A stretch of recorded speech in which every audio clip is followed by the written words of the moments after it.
What if you could take that risk, make that change, reach that goal, live your best life?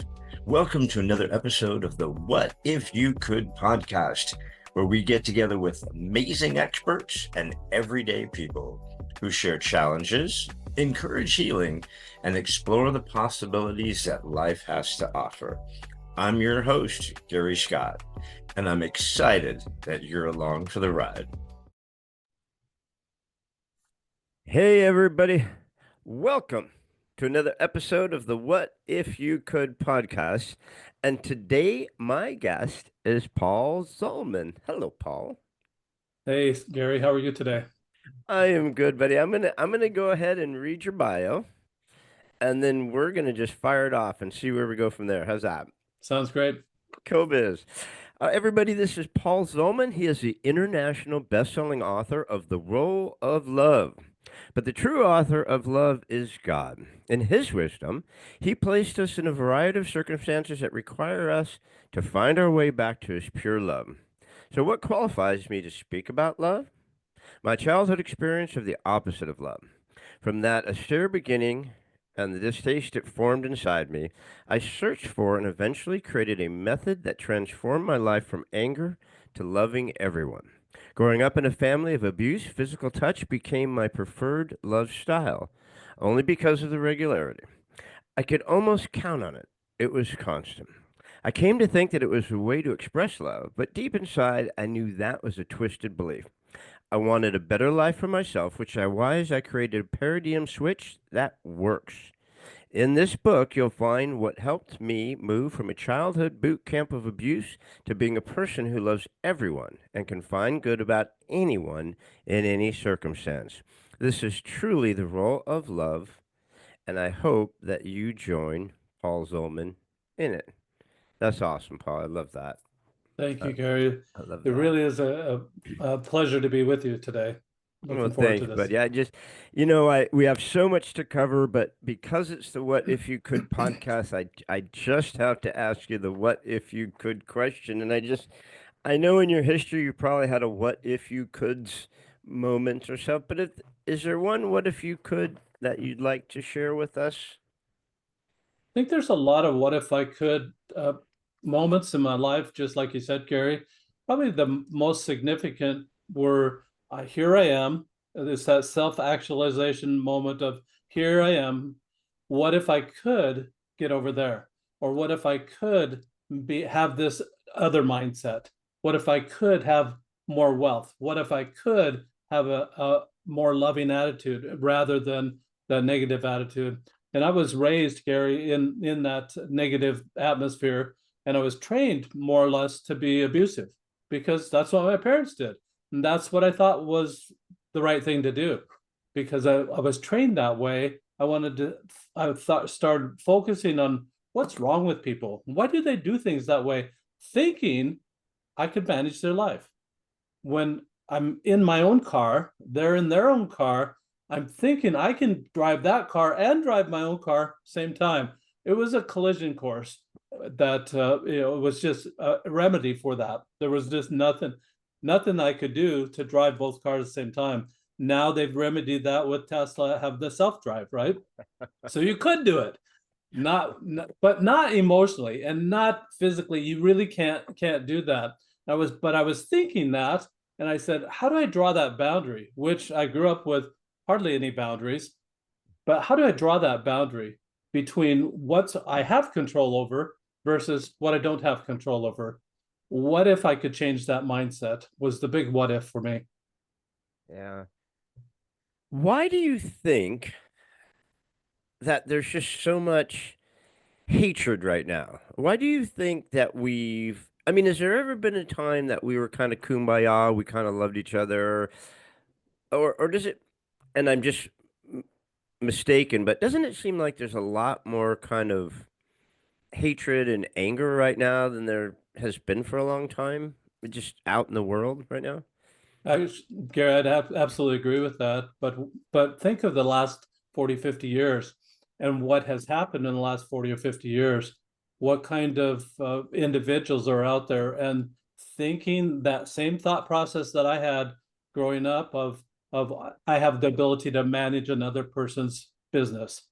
And we're always trying to get into each other's business, and that develops hatred. I found the problem for me, Gary, as I dissected it over the last 10 or 15 years, is that I was getting annoyed, hardly ever annoyed at myself, but just getting annoyed. I'd have a flash of anger, then I go back down and start stacking those annoyances. It's all mostly about what people were doing that I thought I could do better. And I thought that I had the wisdom to help them on their way. They didn't want my help.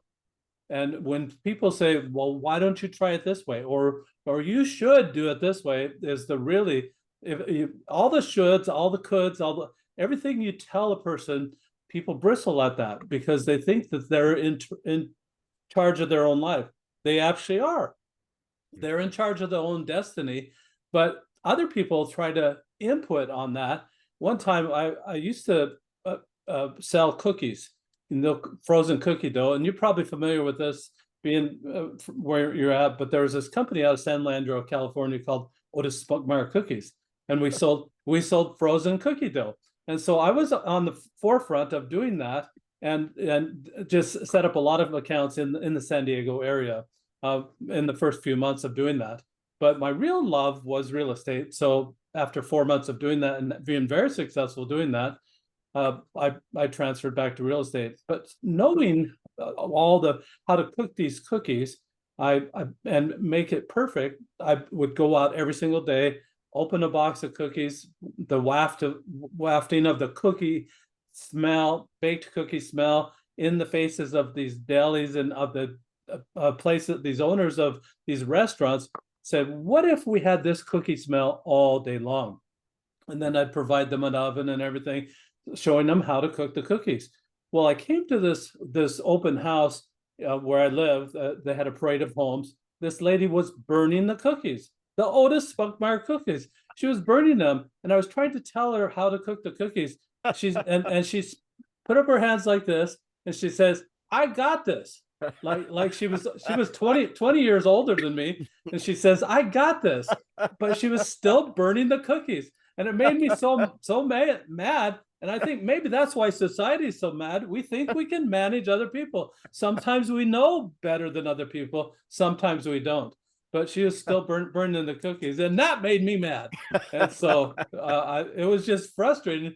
Who wants to eat those cookies that they're so hard?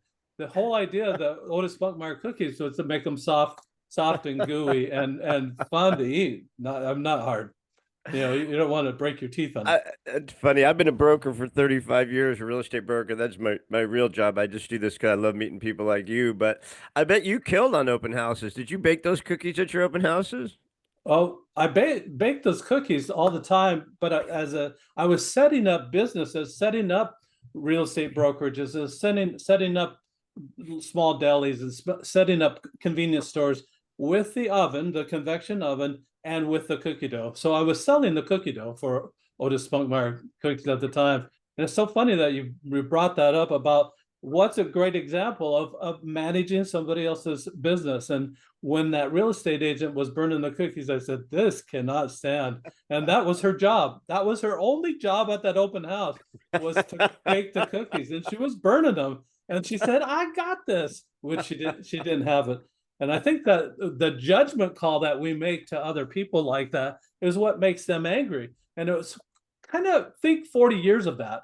40 years of people trying to get into your business, 40 years of people trying to manage what you do, what you think you do at a a satisfying level or at a competency level. And then all of a sudden you're not competent anymore because somebody else thinks there's a better way to do it.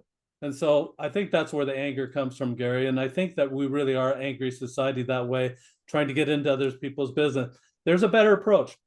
And I think that what if you could start asking nice questions?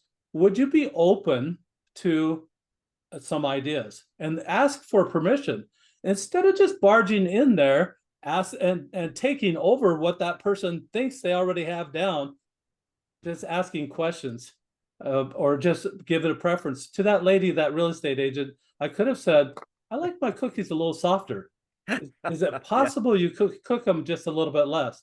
Instead of saying, you're burning the cookies.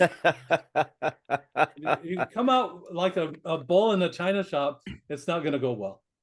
There's always a softer approach to things, but you've had a tough go, the abusive upbringing and stuff like that, and I think sometimes it's tough to shake people out, right? I mean, in a relationship, sometimes I guess, and you know better than me because you're the love doctor, but I mean, and sometimes when you're with someone and you're trying to convey, like we were talking about the love languages, right?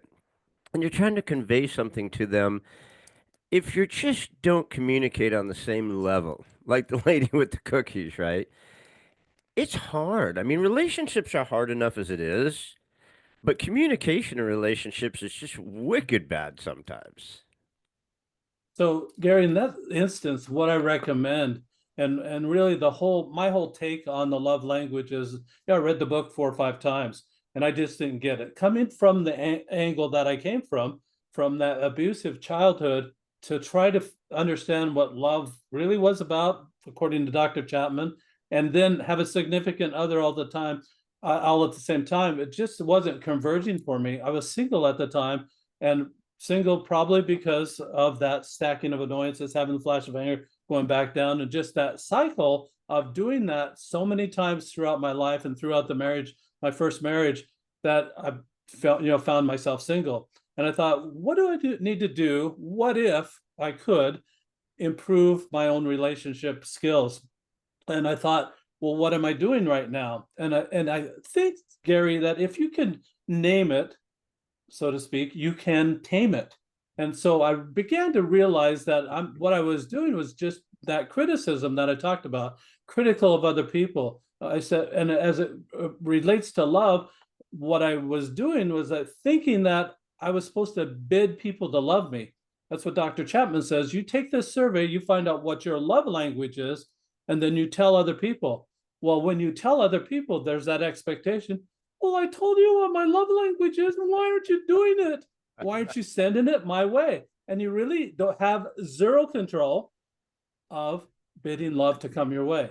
It really is something that people will send without any expectation of getting anything back. That's the way love should be sent, not this back and forth. I told you my love language, now deliver. It's not the duty and expectation kind of transition or transaction that you want to have. That is not love. What you really want to have is an understanding of what do they like and what do you like, and mostly it's what they like. So I figured out, well, one thing that brought my family together, as dysfunctional as we were growing up, one thing that brought my family together was playing games. It was a different atmosphere when we played games. Sure, there was all the smack talk, there were all the put downs, there was all that still with the games, but we were together and we were working sometimes as a team, trying to win the game, trying to do something together. And so I thought, after reading the book, what if I could make this a game? Because Dr. Chapman didn't have it really as a game. So I contacted Dr. Chapman and asked him if he was licensing those little icons, the little pictures that he had for each one of the love languages. And after a couple of weeks, his attorney wrote back and said, no, we're not doing that at this time.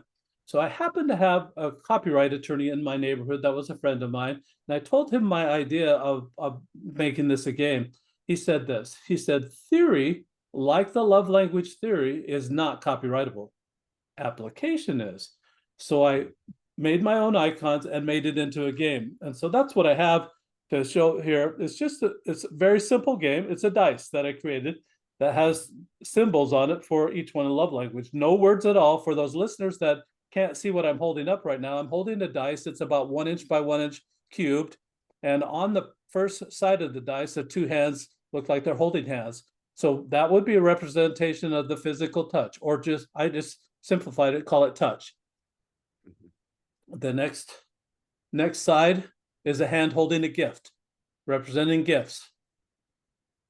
The next side is a hand holding an hourglass, representing time.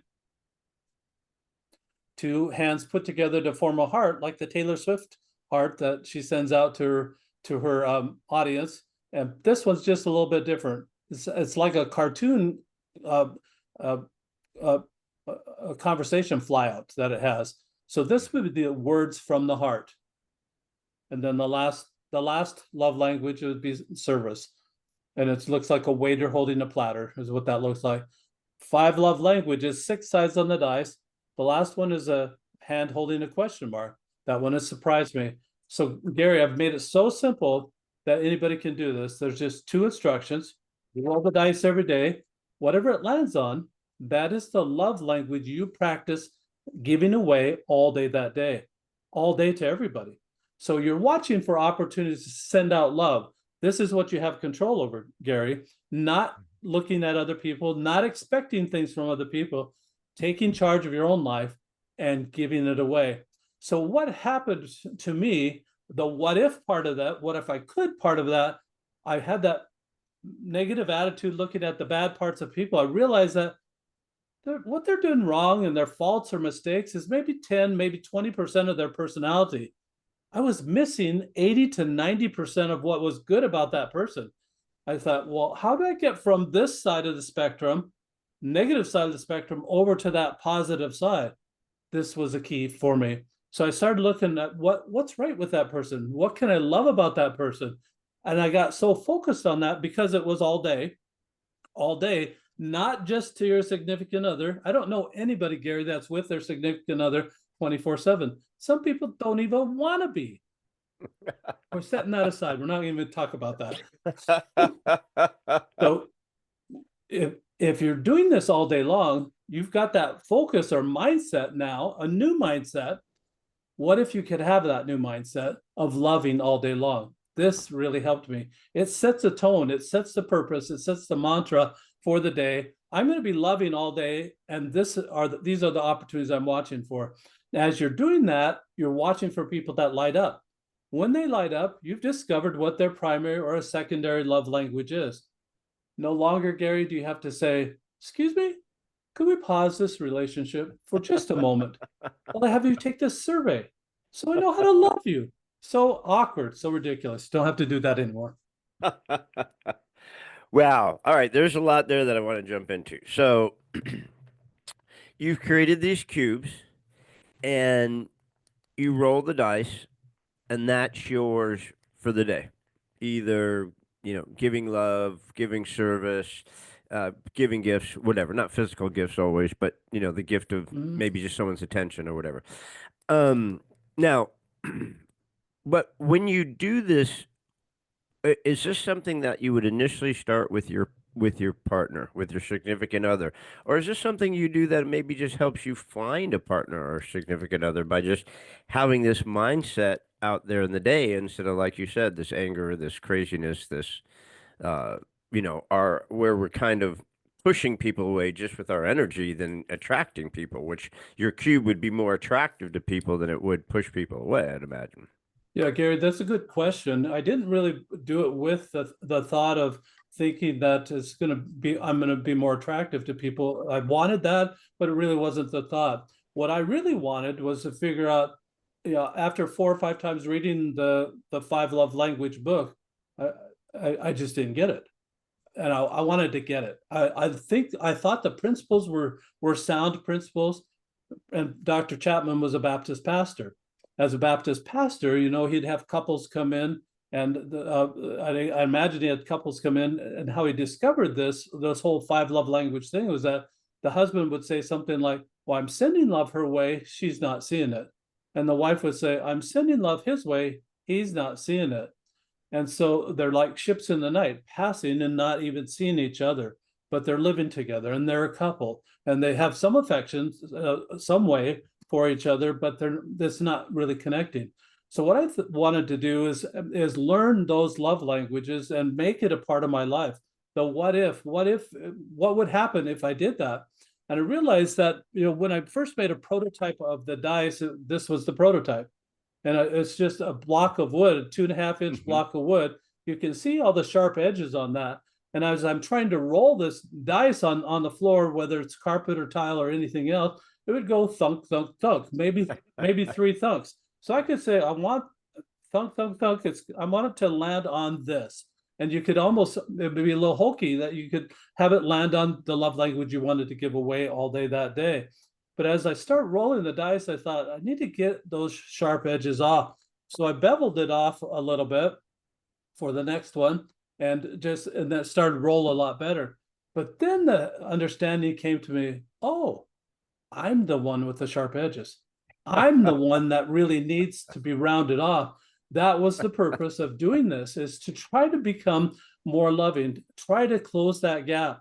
You can imagine rolling the dice for 30 days. You're going to go through all 5 love languages. You're going to know them backwards and forwards by giving it away.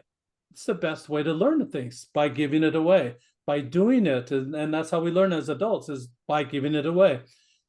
As you're giving it away and lighting people's life, you're getting great satisfaction that you're making that person's day. When they light up, when you make their day, they're going to make someone else's day. Instead of passing around that misery of criticism or that misery of negativity, you're not doing that anymore, because people would pass that around too. And I think that's where we're at. From your first question, why on the last, why is the world so hateful, so unloving right now, is because we've been passing around that criticism. We need to think the what if we could, and move that to the loving. As we're loving and sending that out, you're learning all 5 love languages. You know them backwards and forwards. You become what I like to call a love language linguist. You know all 5 love languages backwards and forwards.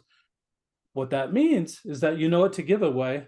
The best part about it, Gary, is now you can see it coming your way. So after Dr. Chapman has several couples like this, I imagine he asked the couples questions. So, well, how do you like to be loved? Or how do you like to send love out?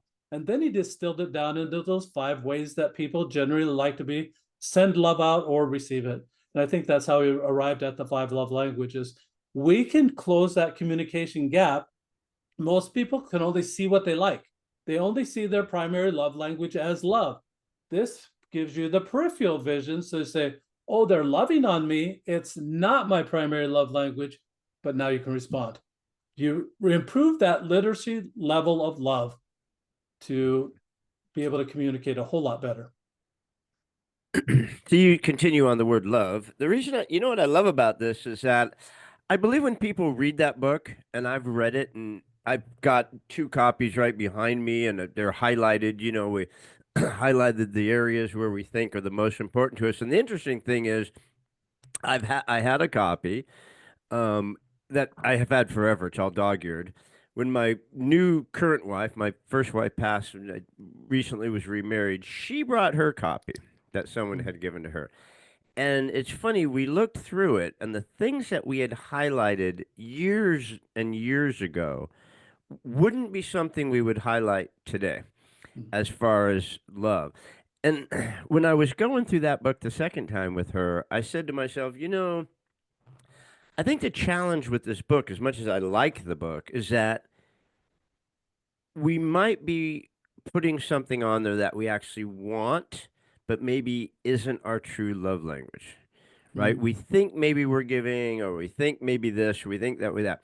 What I love about the cube is you get to experience, it kind of forces you to experience all of the love languages, which then in turn exposes what may be the true Mm-hmm. love language, and not just the one you picked because maybe you felt that would be the one you should. Or you grew up that way. Like for me, touch was the obvious answer for when I took the survey, that physical touch was most important. But as I've worked through this, and it's really kind of evolved to words, touch is almost secondary now. And words is really kind of the top of the pile for me. And I agree with you, Gary, that it really evolved. There's a couple here in town that that he came to me one day. He says, I've been breaking my back catering to what the survey said for my wife. She said, "Sir, her survey or said service was the love language that would really, you know, tickle her fancy, that would really float her boat, whatever you want to call it. That was the love language that she wanted. He's breaking his back doing it. He's vacuuming the carpet, he's taking out the trash. helping her make beds, doing the laundry, helping with everything possible, the kids and everything. She's not, it's not responding at all.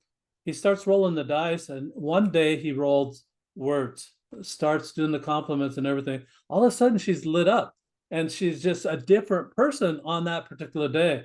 And he says, forget the survey, watch the body language. And it was just really kind of a verification, so to speak, for me and for him, a validation for himself that this really will extract from people the true love language that they like. They're going to light up, and they can't. You can't really hide body language. Most people have it. They're going to light up, and when they do, you're gonna. It's almost like a payday for you, and you can do that, you know, 10 to 15 times a day, just making sure that people are having a great day just by sending that love out, whatever it is. And you talked a little bit about gifts, how it could be intimidating. You know, my son, when they rolled the dice and he rolled gifts, he says, "I'm not doing that today." Rolled it again, it was gifts. The second time, he says, "I'm not doing that." Rolled it the third time, it was gifts. He said, "Oh." Rolled it the fourth time, and it was gifts. The fourth time, says, "Okay, I'll do it." But you don't have to be so exasperated about it, because a gift could be a gift of service. It Mhm. could be as simple as a note. It could be spending time, or it could be just a hug. It's really kind of the umbrella love language. I like to call it that, just because it could be anything like that that doesn't cost any money. Just be kind in your words. Write a nice note. My wife at one point in time had written 365 strips of paper of things she liked about me, put them in a bottle, and that was my Christmas gift. It was absolutely the best gift ever. I love that. I draw one out a day and be refreshed of why she loved me. And it was just one of the kindest things, that one of the best gifts I've ever had. Wow. I love that idea. What a great way to start your day or end your day or in the middle of your day, just to be able to get that reassurance. And, I think that love is just such a lost thing. I think we've become so isolated, we've become so negative, we've become so separated. There's not men and women, there's 500 different things. We're fighting over all the craziest stuff in the world. And it's like, when it comes down to it, I mean, from the moment you're born, I mean, don't you just want to be loved? I mean, don't isn't that just like the universal most intimate thing? I mean, just a thing that is such a healing thing. We just want to be loved, right? Absolutely. I'm glad you brought that up, Gary, because that's really an important point. What this does is, as you're rolling the dice, you're focused on that love language and sending it out. And if they are walking, breathing, they are a person. It takes away all those labels. It takes away any political labels.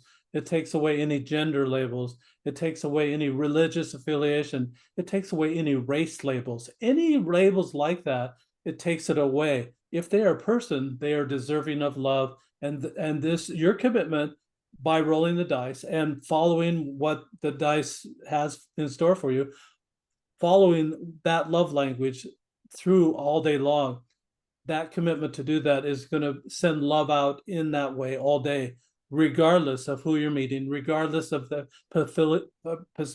political affiliation, regardless of anything. It just removes and erases all those labels. That's what I love about this. Yeah.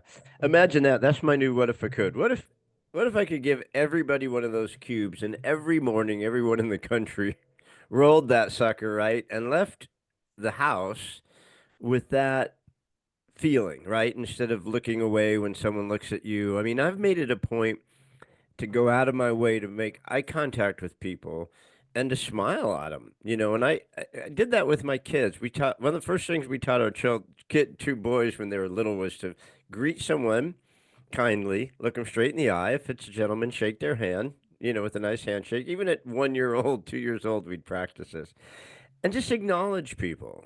I Mm. mean, say their name. Like, you've repeated my name a dozen times, couple dozen times. You're good at that. And I told my children, people have a name badge on, say their name. a cashier or waitress or something, when they come to the table, say, "Hi, Kim. We're grateful that you're going to serve us today." And I think kindness goes such a long way, and kindness is just another form of love, right?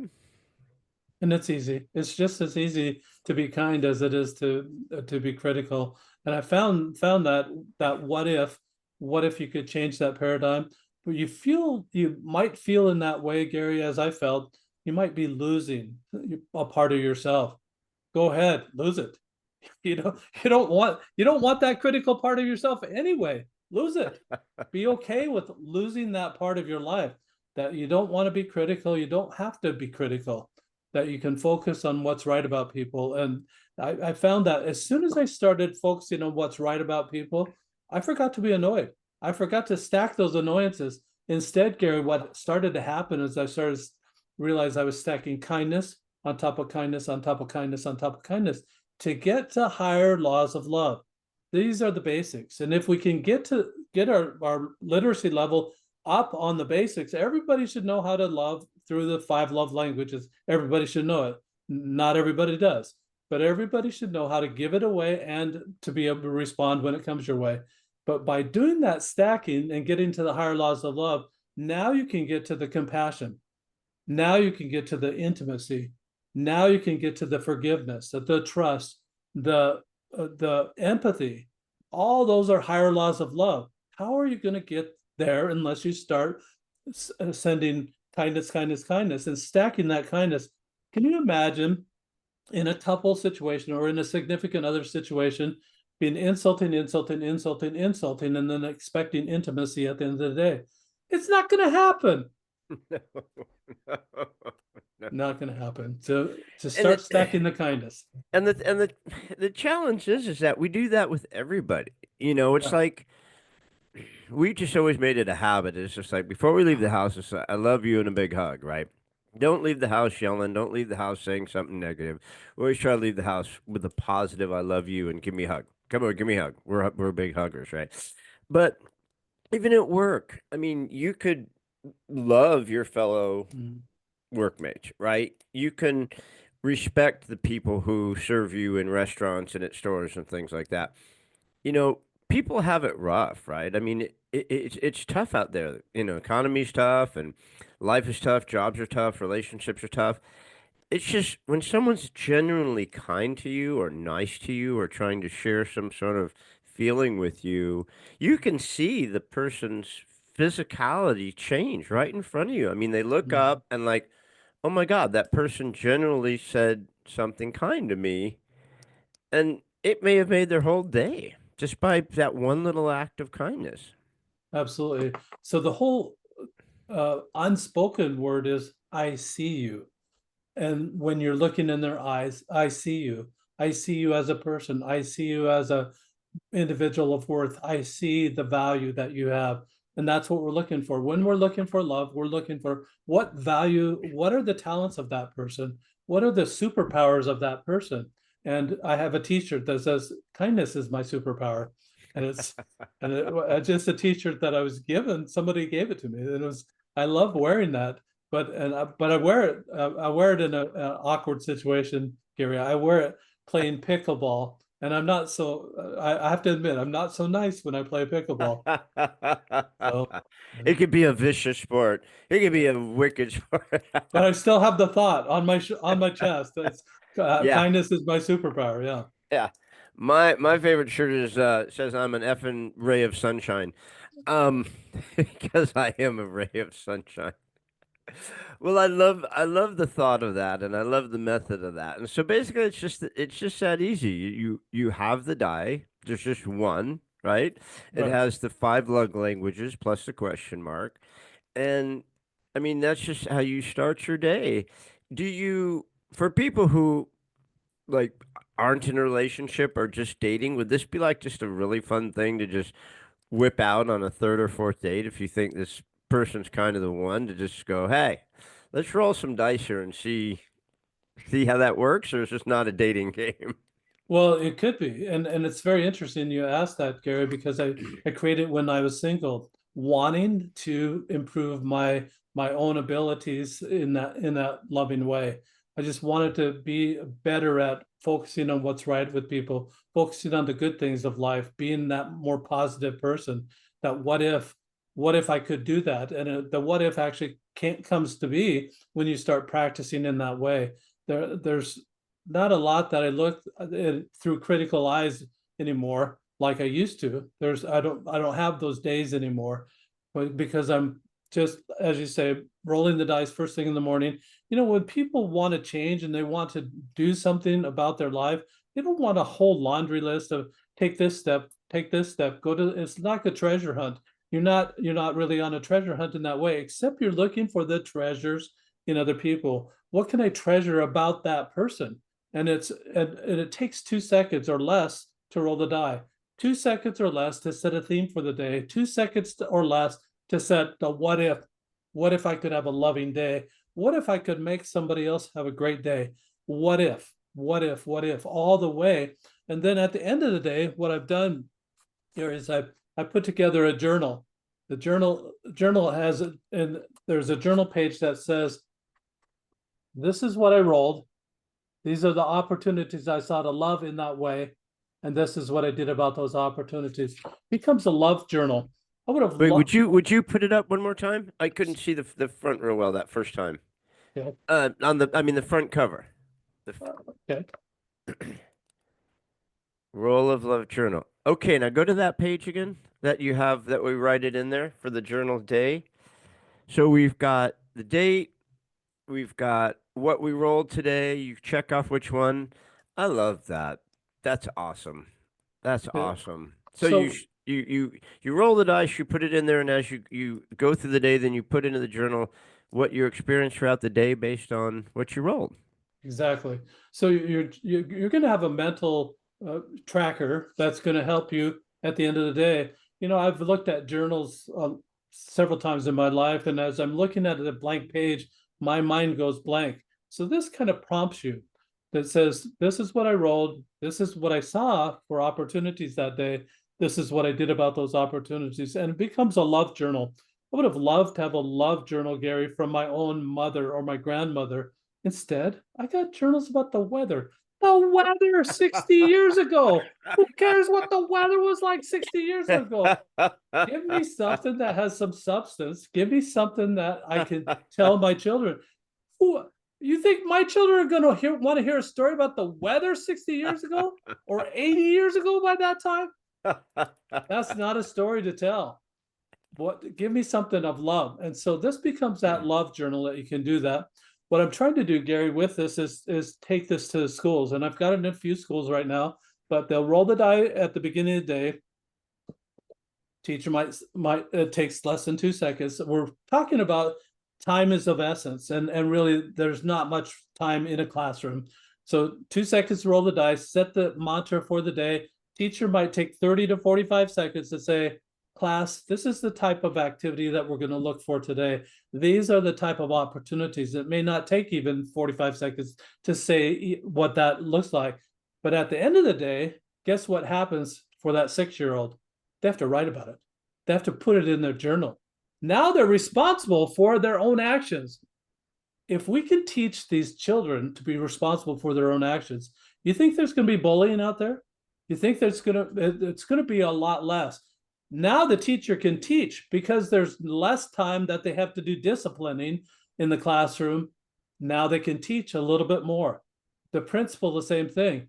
His job's going to be so much easier. When these kids start taking personal responsibility, that's one asset, one attribute of this that is going to be a very positive thing that happens from this. The second thing is that now that 6-year-old takes that page home, teacher might do a check mark, or the teacher might hold it back and read it the next day. Say, look what Johnny did, look what Mary did that particular day. This is the type of activity we're looking, and kind of rally the troops to tell them that that's what they're doing.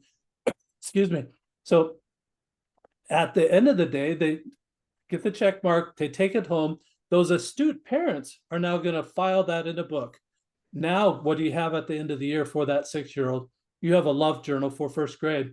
I would have loved to have a love journal for my own first grade. I remember my teacher's name, and I remember her name. She was elderly like us now, Gary. She was probably in her 60s. So, and to that me, that was 10 times my age from 6 to 60. That's pretty old. So she was grandmotherly more to me, and I remember feeling just so loved when I was at school. I didn't want to go home. School was a totally different environment than my home environment. I wanted to do whatever the teacher said. I was motivated because of that love I felt. I was motivated to do my homework, was motivated to learn whatever I needed to learn that particular day and do whatever the teacher said. I would do whatever she said because of that love connection I had. I don't remember second, third, fourth, or fifth. I do remember sixth, but I would have loved to have the love journal of what was it that I loved? What was it that was different about that particular teacher, about that particular day, about that particular time as a 6-year-old. Would love to have a journal about that. Wow. Okay. Okay. There's so much there that I I want to dive into real quick because there's that is massively powerful. So, first thing that comes to my little tiny brain is, we live in the era of non-responsibility where just no one's responsible for anything. I didn't do it. I don't know if it started with O.J. Simpson or where this started, but it's Yeah. like no responsibility, right? The other guy did it. I mean, we just left an era of a guy who just blamed everything on somebody else. It's just like madness in the world. So And we live no fault, no fault insurance was no invented. Yeah. exactly no Yeah. fault in anything, right? So, we live in this thing where the children run the house, the parents don't parent, and in a lot of cases, and so there's just non-responsibility. So there's that point that they just have this responsibility. The second part of that is the a child now don't know if the word use of word feels free, but a child now has less pressure on them to be kind. Kids naturally want to be kind. I mean, a lot of kids want to, they like a girl, she's cute, they want to pull their hair or, kick them in the shin or something. But I Get think their most attention. Yeah. children like to Yeah. play together and be kind and have fun and stuff like that. But it seems like you get further and further away from that. But this gives the kids the permission to be kind and to be loving and to be sharing and to be giving because now it's an assignment that we get to do. And then I love how we get to take it home to the parents because parents are so busy. Sometimes parents don't even say, "How was your day, Susie?" or "How was your day, Billy?" and "What did you do in school today?" and "How are you feeling?" It's like get home, slam some food down, go do your homework, go to your room, get on social media, right? It's like you Mm. spent 3 minutes with your children a day. So now this kind of child brings us home. They share it with their parent. They go over what they've done, and now they have this interaction. I mean, everything about that is awesome. I mean, it is so many different paradigms, so many different points of contact to help mold kindness and allow Mm. kids to be their natural kind selves. I love everything about that journal and doing that with school. It's amazing. Thank you. It really has, as we said before, it has nothing to do with the religion, has nothing to do with anything like that. It's just the decency of mankind. Look at other people with kindness. Look at other people as a person, as someone deserving of love, with that mindset, the what if mindset. What if everybody did that? What would the world be like? It really would be a different place. Yeah.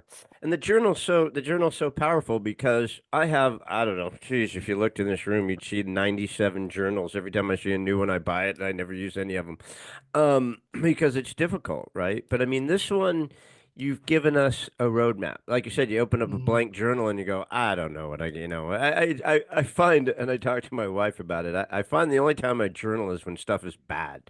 When stuff's just great, I never write down, oh, I had another amazing day today, right? But when stuff is really poopy, you write in there, oh, God, everything's so crappy. I don't know why that is, but that journal gets you to write more of how positive things were today. What I learned, what I experienced, how I helped someone smile, how gave someone a hug, how I, changed someone's mindset a little bit today. And it's Mhm. just such a giving, loving thing, the love journal. I just think it's awesome. That thing's just wonderful. Thank you. in addition to that, before the journal, at the same time the journal, I recently released a book called The Role of Love, and this actually is just it's kind of the backstory that we've talked about of how this all came to be, how it became a paradigm shift for me, the what if I could type of whole scenario for me. What if I could change from focusing on being critical to focus on being positive? What if I could change the spectrum? What if I could stop magnifying what was wrong with people? Because I found Gary that when I was magnifying what was wrong with them, focusing on that, it actually would grow larger. Who wants that to grow larger? Who wants the problems of those people to grow larger? And as I did it with my kids, I thought, ooh, I got to stop focusing on what they're doing wrong and start making kind suggestions of how they could do it right. And hopefully they'll be guided in that direction. And we are guides. That's what parenting is all about. Just being a guide to help them choose a better road, help them even see that road to be able to go down that road. And as I'm focusing on that, I'm realizing that, well, if I'm focusing on what's wrong with them, they're going to focus on what's wrong with me. Do I want that? Why would I want that? Why would anybody want that? And so Yeah. it just moves that, okay, I'm going to build a bank account of focusing on what's right with people and just not make it transactional, not expecting anything ever to come back, but trusting the laws of the universe that were in place before you were ever born, Gary. The law of the harvest, the law of karma, law of attraction. All those laws say about the same thing. That whatever you send out, the vibes or physically or actions that you take is going to come back to you. Why would you want to send out criticism? Why would you want to send out negativity? Why would you ever do that? If it's coming back to you and you don't know when it's coming back, it may hit you and blindside you. But really, is it blindsiding you? If you've been sending it out, you're not going to be blindsided. It's coming back, coming right back. So take that choice now and send out that kindness. There's a in the yoga classes that a lot of women take. At the end of the class, the teacher will put their hands together like they're praying and pointing north there. They'll say namaste. Namaste is one of those words like karma. They come from the same dialect. It's called the Sanskrit dialect in northern India. We get nirvana from there, but namaste means the God in me sees the God in you and reverences it. It's a great feeling of respect. It doesn't mean, hey, y'all, class is over, namaste. They usually do at the end of the class, but it doesn't mean that. It just the divine in me sees the divine in you. Yeah. Paul, it's just so important right now. I just, it boggles my mind. I mean, just boggles my mind how much anger and how triggered everybody is and how on edge people are. Social media people just can't wait to fight about politics and can't wait to fight about this, can't wait to fight about that. It's just everyone's just so triggered and the Mm-hmm. negativity and if you don't believe like me, then unfriend me or go away or whatever. It's just like if we could just reverse this a little bit, because we all have pretty much the same desires. I mean, I don't know if the Mm-hmm. five love languages is that's all there are, whether there's just five or whatever. Although it's a great book and a great cube, um, but I just think overall, I think people just are worn out of being so triggered and hateful and angry and on edge. And what a joyful little way to just start your day, right? Like you said, it takes 2 seconds. You roll the die, and then whatever it comes up with, you're like, all right, I can give that a try. And like any muscle, right? I mean, at first, it's probably not going to be easy if you're a grumpy SOB, right? But I think if you have any, which we all do, that little kernel, even the Grinch had a little kernel of love in him, right? That I think this will set the tone for us to all kind of be kinder to each other. I think it's a I great idea. Thank you so much. I think the Grinch had the "what if I could" attitude. What if I could be kind? And he didn't even know he had that until his heart grew 10 times. It's interesting that you brought up the Grinch too, because you see on the book cover all these are little hearts Oh yeah. that all come together to make the big heart. And and the color of the book is the Grinch color. So actually the Grinch was the inspiration for the cover of the book, and it just how that little heart and little kindnesses all grouped together created a bigger heart. And that's exactly what we're trying to do, Gary. That's a good call. Yeah. Yeah, it is a great thought, Paul, because honestly, I mean, if we don't turn this around, if we don't kind of all try to get on the same page, I mean, we don't have to all believe in the same thing. We don't even have to be the same. Like you said, we don't, it's not about religion or politics or race or any of that stuff. It's just human kindness, and Mm-hmm. think of some of the greats like, Gandhi and Martin Luther King and some of these guys who've said, look, I mean, we all just have to find a way that we can love each other and get along. We can disagree. No problem in disagreeing and debating and getting a healthy debate. Everyone loves a healthy debate, but that doesn't mean that we can't be kind. And Yeah. I think starting the day with your cube is just such a wonderful way to set that tone for folks to kind of just make it intentional. Make it intentional when you leave the house that day. You have an intention of, I'm going to try to do this. And I love the story about your son running 4 times. Rolling it 4 times in a row in Vegas, they would have been really popular. But to roll that 4 times in a row, that gift, and it's like, all right, today I've got to give some kind of gift. And it's not a physical thing, right? It's just a gift of kindness, a gift of joy, a gift of a Mm-hmm. smile, a gift of a laugh, a gift of a hug. It could be anything. Absolutely. Yeah. Yep. We just need to do it. Just Yeah. have the "what if you could" attitude. That's for sure. Well, Paul, you've been absolutely wonderful. So show us again. Show us your 3 things. We've got the cube. We've got the cube. It's got the 5 things on there plus the question mark. And this is based on, you've repeated it a bunch of times, so we will give credit where credit's due, the 5 love languages, the book, The 5 Love Languages. But you've taken it to another level to be a little bit more actionable and maybe to be more Mhm. purposeful. And then what are the books that we have? So we've got a book called The Role of Love. This is Love the it. backstory of it, and actually how to use the cube, and a lot of different ideas that way. Also have a website that would give you a lot of ideas that way of suggestions of what you could do on that particular day. Then you've got a journal that you can keep track of what you rolled, opportunities you saw to love in that way, what you did about those opportunities. Becomes that love journal. This is a legacy journal, something that is worth passing on. The stories that you put in there are going to be worth telling to your grandchildren, great grandchildren, and on for generations. Nobody wants to hear about the weather. Well, I especially adore doing the school project with that journal, sharing it in class, taking it home to your parents, sharing it with your parents, getting that interaction with the parents that we don't give enough of sometimes in this world with our children. I think the school thing with that is massive. So everybody, you just heard from Paul Zolman. Paul, where can people find you? What's your website? Where's your pages? Where can people go to find you? So you'll notice that on the book, Gary, it says "Role of Love."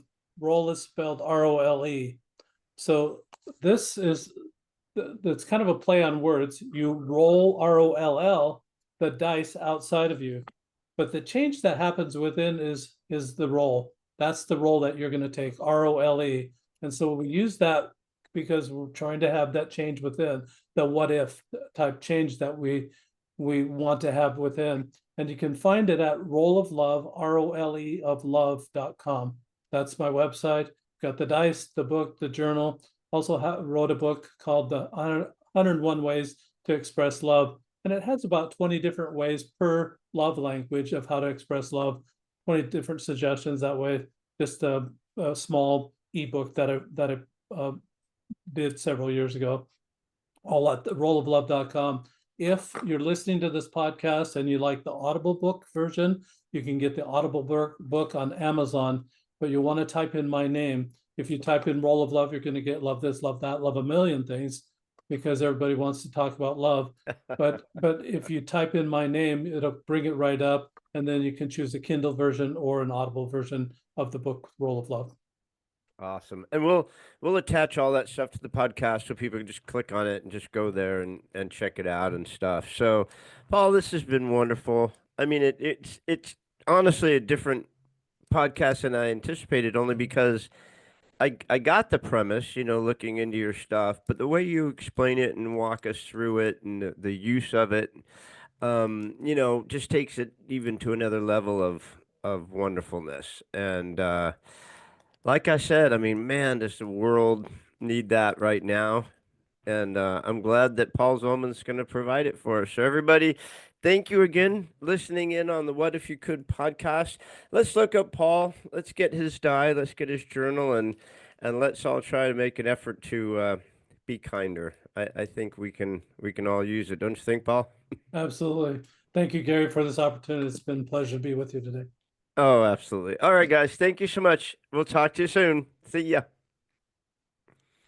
Thanks again for joining us on another episode of What If You Could podcast. Please subscribe, like, share, and give us any feedback. We'd love to hear it. And remember, if you can dream it, you can do it. See you next time.